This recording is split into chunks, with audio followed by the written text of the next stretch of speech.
Yakinilah bahwa tidak ada takdir yang keliru. Saudaraku, salah satu kaidah kehidupan yang perlu kita pahami dan yakini agar tak larut dalam kesedihan panjang adalah bahwa tidak ada takdir yang keliru. Apa yang kita harapkan terjadi pada kita dan ternyata tak terwujud nyata terjadi pada kita tidaklah bermakna bahwa takdir yang salah tempat, salah orang, salah waktu dan salah sasaran. Bukankah memang tak setiap keinginan harus menjadi kenyataan? Apa yang memang menjadi takdir kita pasti akan tiba pada kita betapapun menurut nalar kita sesuatu itu tidak mungkin menjadi takdir kita. Pertanyaannya kemudian adalah, siapakah yang paling menentukan sesuatu itu menjadi takdir kita? Kitakah? Atau kekuatan luar biasa yang ada di luar kemampuan kita? Bagi segenap pembelajar makna hidup yang sering mencari tahu hakikat kaidah kehidupan pasti memiliki jawaban yang sama. Ada Allah Azza wa Jalla yang Maha Kuasa yang mengatur dan menentukan semuanya. Orang yang tak beriman kepada Allah Azza wa Jalla akan menghabiskan waktu menyalahkan orang lain, menyalahkan apapun yang memungkinkan dirinya memiliki alasan kuat menolak kenyataan. Sikap semacam ini akan mengantarkan pelakunya gagal untuk bersabar dan bersyukur demi masa depan yang lebih baik. Inilah pesan rahasia yang terkandung dalam kalimat garis bawah Inna lillahi wa inna ilaihi rajiun. Garis bawah, sesungguhnya kami adalah milik Allah dan sesungguhnya kami akan kembali kepadanya. Pesan dan semangat kalimat inilah sesungguhnya cara paling tepat untuk menghibur diri dari kegagalan diri meraih takdir yang diharapkan. Marilah kita tanamkan kesadaran dalam diri kita bahwa kita adalah seorang hamba. Bisanya kita adalah berikhtiar, berharap dan berdoa. Selanjutnya adalah kehendak dan kuasa Allah Azza wa Jalla yang menentukan segalanya. Kehendak, pengaturan dan kuasanya adalah yang terbaik karena Dia adalah Zat yang maha baik, maha bijak, maha indah dan segenap sifat sempurna lainnya. Saudaraku, dalam Al-Quran Allah Azza wa Jalla berfirman, 70.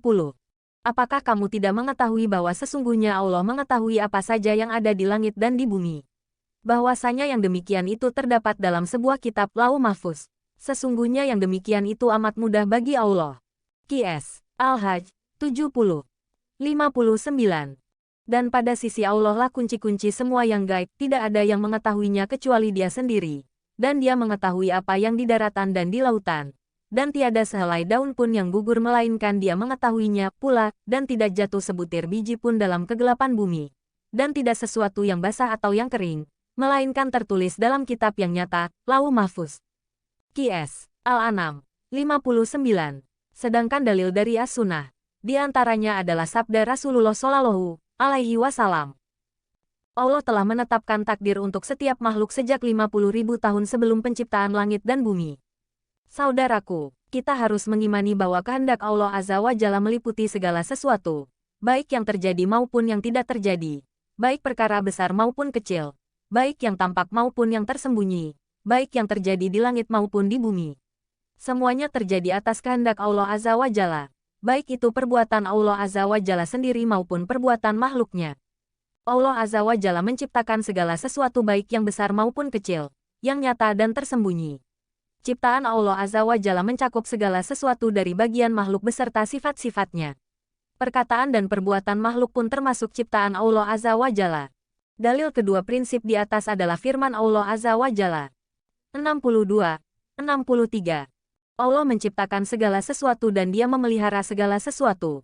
Kepunyaannya lah kunci-kunci perbendaharaan, langit dan bumi. Dan orang-orang yang kafir terhadap ayat-ayat Allah, mereka itulah orang-orang yang merugi. Qs. As-Zumar 62-63. 96. Padahal Allah lah yang menciptakan kamu dan apa yang kamu perbuat itu. Qs. As-Saffat 96. Saudaraku, beriman dengan benar terhadap takdir bukan berarti meniadakan kehendak dan kemampuan manusia untuk berbuat. Hal ini karena dalil syariat dan realita yang ada menunjukkan bahwa manusia masih memiliki kehendak untuk melakukan sesuatu. Allah Azza wa Jalla telah berfirman tentang kehendak makhluk. 39. Itulah hari yang pasti terjadi. Maka barang siapa yang menghendaki, niscaya ia menempuh jalan kembali kepada Tuhannya. Qs. An-Naba 39. 223.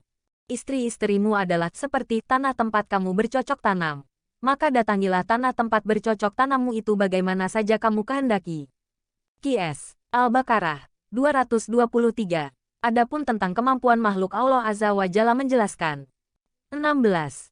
Maka bertakwalah kamu kepada Allah menurut kesanggupanmu dan dengarlah serta taatlah dan nafkahkanlah nafkah yang baik untuk dirimu. Dan barang siapa yang dipelihara dari kekikiran dirinya, maka mereka itulah orang-orang yang beruntung. Qs. Tagabun. 16. 286. Allah tidak membebani seseorang melainkan sesuai dengan kesanggupannya. Ia mendapat pahala dari kebajikan yang diusahakannya dan ia mendapat siksa dari kejahatan yang dikerjakannya. Qs. Al-Baqarah 286. Sedangkan realita yang ada menunjukkan bahwa setiap manusia mengetahui bahwa dirinya memiliki kehendak dan kemampuan. Dengan kehendak dan kemampuannya, dia melakukan atau meninggalkan sesuatu.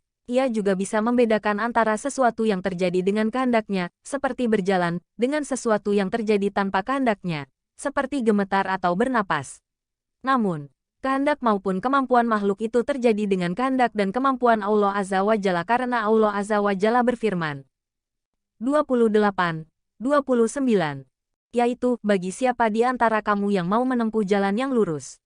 Dan kamu tidak dapat menghendaki, menempuh jalan itu kecuali apabila dikehendaki Allah, Tuhan semesta alam. Qs. At-Takwir. 28-29. Dan karena semuanya adalah milik Allah Azza wa Jalla maka tidak ada satupun dari miliknya itu yang tidak diketahui dan tidak dikehendaki olehnya. Saudaraku, takdir ada ketetapan Allah Azza wa Jalla sebelum penciptaan langit dan bumi ketika Allah Azza wa Jalla menciptakan garis bawah kolam garis bawah pena. Allah Azza wa Jalla berfirman. 51. Katakanlah, sekali-kali tidak akan menimpa kami melainkan apa yang telah ditetapkan Allah untuk kami. Dialah pelindung kami, dan hanya kepada Allah orang-orang yang beriman harus bertawakal. Qs. At-Taubah. 51. Semoga Allah Azza wa Jalla mengaruniakan hidayahnya kepada kita sehingga kita tetap istiqomah senantiasa berdoa, berikhtiar dan bertawakal kepada Allah Azza wa Jalla untuk meraih ridhanya. Amin ya Rab. Garis bawah wallahu alam bisawab garis bawah.